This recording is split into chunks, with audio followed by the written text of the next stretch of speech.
Hi friends, good morning. ఈరోజు గుత్తొంకాయ కూర చేస్తున్నా. మా అక్క పిల్లలు వచ్చారని చెప్పా కదా, వాళ్ళు ఊరికి వెళ్తున్నారు.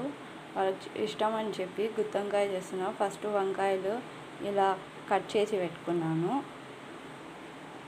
దాంట్లోకి మసాలాకి శనక్కాయ పప్పులు, తెల్ల నువ్వులు ఉంటాయి కదా, అవి వేసాను.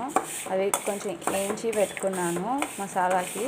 ఇంకా ఇవి ఫస్ట్ మిక్సీ జార్లో వేసుకొని పౌడర్ చేసుకోవాలి బాగా. చూడండి ఫ్రెండ్స్, ఇలా పౌడర్ చేసుకున్నాను. శనక్కాయ పప్పులు, నువ్వులు వేయించుకొని జార్లో.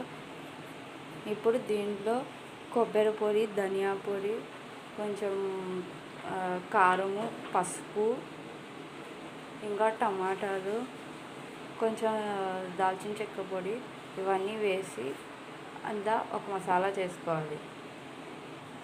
చూడండి, టమాటాలు, మసాలాలన్నీ వేసేసాను. చూడండి, మసాలా రెడీ అయిపోయింది. ఇప్పుడు ఈ వంకాయల్లో ఆ మసాలా అంతా వేసి పెడతాము. చూడండి, వంకాయల్లో మసాలా అంతా నింపుతున్నాను. ఇలాగే అన్ని వంకాయల్లో మసాలా అంతా నింపుకోవాలి ఫస్ట్. చూడండి, ఇప్పుడు కుక్కర్లో ఒక 3 టేబుల్ స్పూన్ ఆయిల్ వేసుకున్నాను.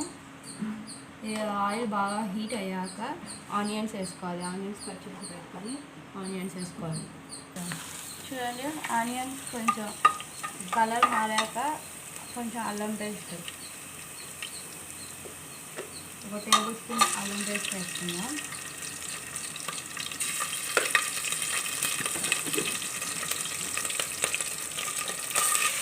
ఇప్పుడు వంకాయలు ఉన్నాయి కదా, మనం మసాలా అంతా వేసి పెట్టుకున్నది ఆ వంకాయలు వేసి అవి కలర్ చేంజ్ అయ్యే వరకు, ఎర్రగా అయ్యే వరకు దీంట్లోనే ఉడికించుకోవాలి.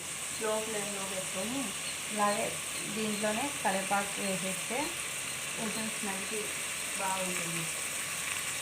ఎర్రగా వచ్చేదాకా దీంట్లోనే పెట్టుకొని తిప్పుతూ ఉండాలి. చూడండి, వంకాయలు ఎలా కలర్ మారిపోయాయో. ఇలా వంకాయలు కలర్ మారిపోయాక ఇంకా మిగతా మసాలా ఉంది కదా, మనం మిక్సీ కొట్టుకున్నది, మసాలా మొత్తం వేసేసేయాలి. వేసి టేస్ట్ చూసి కొంచెం సాల్ట్ వేసుకోవాలి.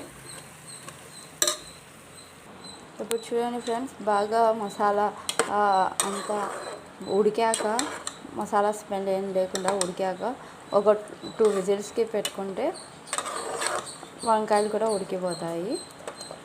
ఆ లోపు మనం చింతపండు నానబెట్టుకొని ఉన్నాం కదా, ఆ చింతపండులోంచి రసం తీసుకొని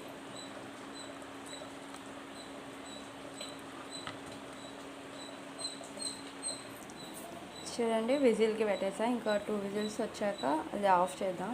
ఆ లోపల నేను అన్నం చూసుకుంటా. అన్నం అవుతుంది. రెడీ అయిపోయింది ఫ్రెండ్స్, టేస్టీ గుత్తొంకాయ. చూడండి.